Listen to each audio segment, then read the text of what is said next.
तारीख है 17 जून 1631 और स्थान है बुरहानपुर। उस रात हवाओं में एक अजीब सी स्थिरता थी। बाहर बारिश लगातार गिर रही थी, लेकिन शाही शिविर के भीतर सन्नाटा नहीं बल्कि शोक की लहरें उमड़ रही थीं। हिंदुस्तान का बादशाह शाहजहां, जिनके एक आदेश से सल्तनत कांप उठती थी, आज किसी शासक की तरह नहीं बल्कि एक टूटे हुए इंसान की तरह बैठे थे। उनकी आंखों के सामने उनकी प्रिय बेगम मुमताज़ महल जीवन की आखिरी घड़ियां गिन रही थीं। 14वें बच्चे गौहर आरा को जन्म देते समय उनकी हालत अचानक बिगड़ गई थी। बादशाह ने मुमताज़ का हाथ थाम रखा था। उनकी आवाज़ बेहद धीमी थी, लेकिन इतना साफ था कि वे शाहजहां से कुछ कह रही थीं। एक आखिरी इच्छा, एक ऐसा वादा जो समय से भी बड़ा हो। वे चाहती थीं एक ऐसा मकबरा जिसे दुनिया ने पहले कभी न देखा हो। और फिर सब कुछ शांत हो गया। मुमताज़ महल इस संसार से विदा ले चुकी थीं। उस क्षण बादशाह की चीख ने मानो वक्त को थाम लिया। ये सिर्फ एक प्रेम कहानी का अंत नहीं था, बल्कि पत्थर में अमर होने वाली एक नई दास्तान की शुरुआत थी। 1 वर्ष बीत चुका था। दृश्य अब आगरा का है। बादशाह का शोक अब दर्द नहीं बल्कि एक गहरा जुनून बन चुका था। उनके सामने दुनिया भर से बुलाए गए श्रेष्ठ वास्तुकार खड़े थे। फारस से, तुर्की से और हिंदुस्तान के हर कोने से आए कारीगर और कलाकार। एक के बाद एक नक्शे पेश किए गए, लेकिन शाहजहां की निगाहें संतुष्ट नहीं हो रही थीं। वे किसी साधारण संरचना की तलाश में नहीं थे, उन्हें कुछ अलौकिक चाहिए था। तभी उस्ताद अहमद लाहौरी आगे आए। उनके हाथ में एक अलग सा खाका था। जैसे ही वो नक्शा मेज पर खोला गया, बादशाह की आंखों में पहली बार चमक उभरी। ये कोई आम इमारत नहीं थी, ये धरती पर उतरी जन्नत का प्रतिबिंब था। इसी पल एक अमर कृति ने आकार लेना शुरू किया और उसे नाम दिया गया रोज़ा-ए-मुनव्वर, यानी ऐसा मकबरा जो हमेशा जगमगाता रहे। लेकिन इस सपने के रास्ते में एक बड़ी चुनौती खड़ी थी।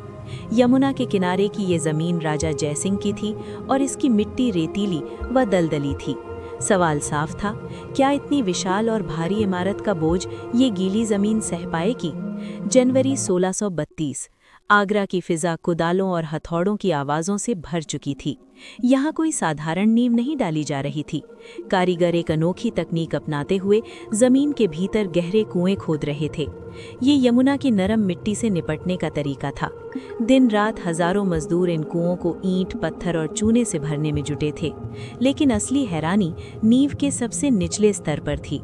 वहां आबनूस और साल की लकड़ी के विशाल लट्ठे लगाए जा रहे थे। इंजीनियरों का कहना था कि इस लकड़ी की खासियत यह है कि नमी मिलने पर यह और ज्यादा मजबूत हो जाती है। यमुना का पानी जो किसी और इमारत के लिए खतरा होता, इस मकबरे की ताकत बनकर उसकी नींव में बहने वाला था। बादशाह शाहजहां खुद निर्माण कार्य का जायजा ले रहे थे। वे जानते थे कि अगर नींव में जरा सी भी चूक हुई तो उनका प्रेम इतिहास के नीचे दबकर रह जाएगा। नींव पूरी हुई और अब इस संरचना को सौंदर्य देने का समय आ गया। राजस्थान के मकराना से सबसे शुद्ध सफेद संगमरमर मंगवाया जाने लगा। सामने उठता धूल का गुब्बारा कोई आंधी नहीं था, बल्कि 1000 हाथियों का काफिला था, जो सैकड़ों मील दूर से सफेद पत्थर के विशाल चट्टानों को खींच कर ला रहा था। लेकिन केवल संगमरमर ही काफी नहीं था। इस सफेदी में रंग भरने के लिए पूरी दुनिया से कीमती रत्न मंगाए गए। चीन से जेड, तिब्बत से फिरोजा, अफगानिस्तान से लैपिस लाजुली और अरब से मूंगा। कुल मिलाकर 28 प्रकार के बहुमूल्य रत्न आगरा पहुंचे। शाही खजाने के द्वार खोल दिए गए थे।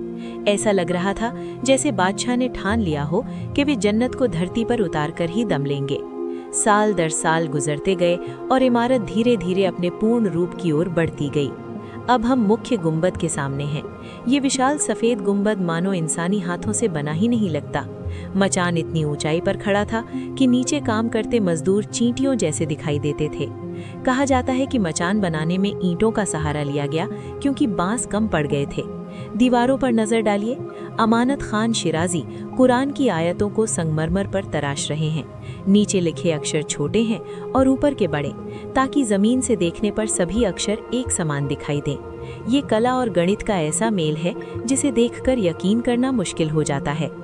सफेद संगमरमर पर काले पत्थर से की गई ये बारीक नक्काशी, जिसे पित्रा दूरा कहा जाता है, ऐसी प्रतीत होती है जैसे किसी ने कागज पर कलम चला दी हो। लगभग 22 वर्षों की मेहनत, 20,000 कारीगरों का परिश्रम और बेहिसाब दौलत के बाद साल 1653 में ये कृति पूरी हुई। यमुना शांत बह रही थी और उसके किनारे खड़ा था ताजमहल। अब शाहजहां बूढ़े हो चुके थे, दाढ़ी सफेद हो गई थी और शरीर झुक चुका था। वे उस इमारत को निहार रहे थे जो उनके वादे का साकार रूप थी। शायद उनके दिल को तसल्ली थी कि उन्होंने अपनी मोहब्बत से किया गया वादा पूरा कर दिया। ये सिर्फ पत्थरों की इमारत नहीं है, ये मुमताज महल की स्मृति है जो हर पहर अपना रंग बदलती है।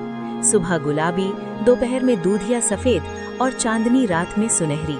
सदियां गुजर जाएंगी, सल्तनतें मिट जाएंगी, लेकिन ये इमारत गवाही देती रहेगी